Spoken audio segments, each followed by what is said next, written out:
the direct opposite feeling of last night. How do you process those last couple seconds? I mean, we put ourselves in position to win. Gave up a lot of threes in the fourth quarter. But still put ourselves in position to win. Horrible turnover by myself.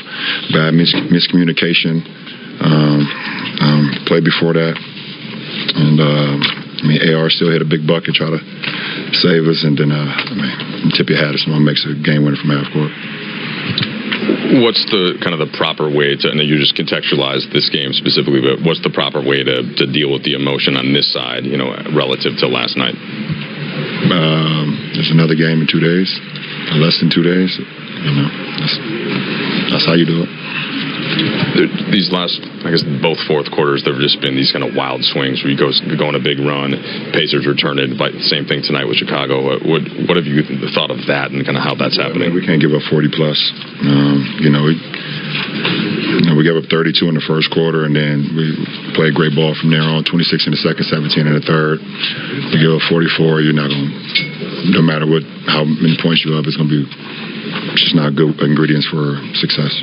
How much of the fourth quarter do you think was just like unreal hot shooting from them, and how much of it was defensive sort of maybe intensity? They shot.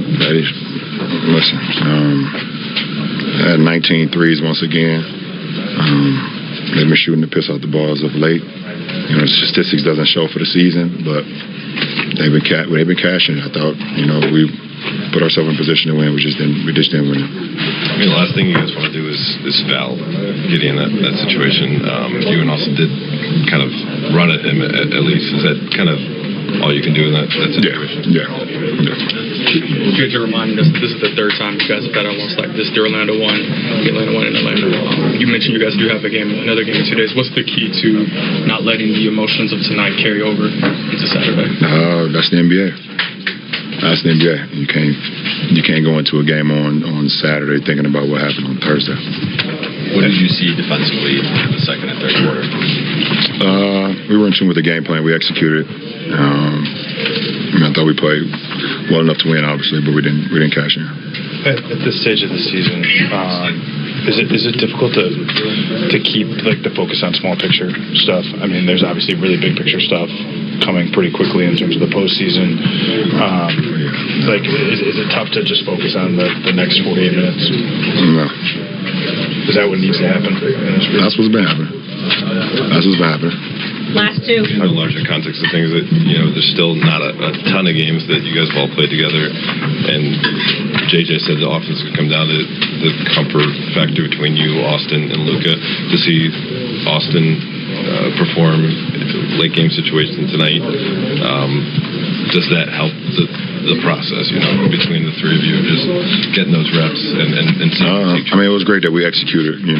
JJ drew up a play, and we executed that. So, that's great in-game execution. Last question. I know you kind of expect this from Austin, but he turns the ankle, but kind of stays in, makes a couple key plays. Is that just what you know about him? Yeah, AR, he's tough as nails. So, his game is he's great. Happy that he continues to make strides in his career, and I've been seeing it the whole time, the whole way I've been along with him the whole ride. So it's been awesome. Thanks, LJ. Obviously, visible frustration there from LeBron. Kind of talking the end of that one and how you just kind of pick up the pieces, because you got another one coming at you in 48 hours. But what do you kind of take away from? Well, this was not going to just slip away. There are losses that you just have to put behind you, but this was going to stick around a little bit. I don't care what anybody says. You win a big game in Indiana, you give this one away with some bonehead plays, and so you're going to think about this one, and hopefully you'll be able to regain your consciousness in the next game, so you can have a win against Memphis. But these type of games, they hurt. They hurt when you have a big lead, give it up.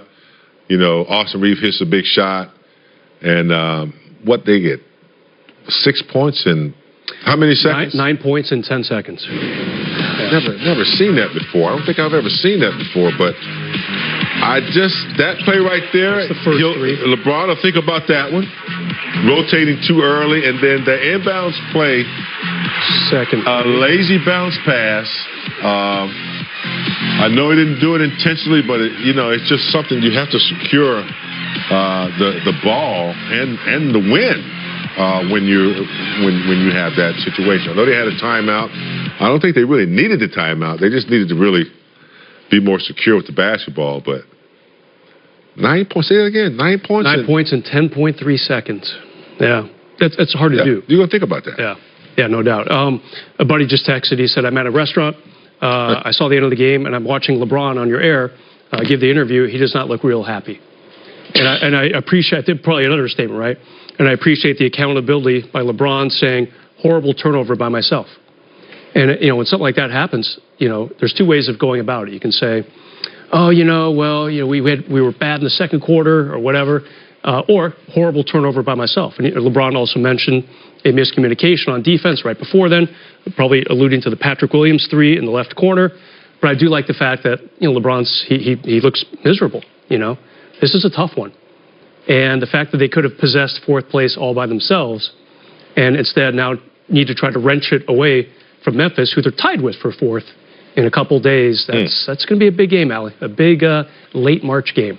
Tells you everything you need to know. At 40 years old, season 22, you've pretty much seen just about everything. And as you mentioned, big game.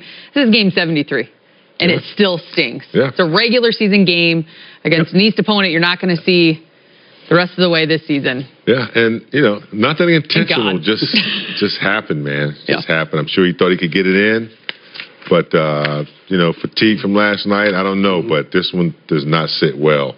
Doesn't sit well. I'm just glad they don't reside in the East Conference. They just have trouble against these Eastern Conference teams the whole season. They're crushing it in the West. Mm-hmm. They're ahead in so many tiebreakers right now with teams right around them because of their conference record. But once you go out the East, it's a different story for the Lakers this year. A lot of teams have swept them out East. And the road woes continue. Yeah, 16 and 20 on the road this season. Lakers fall.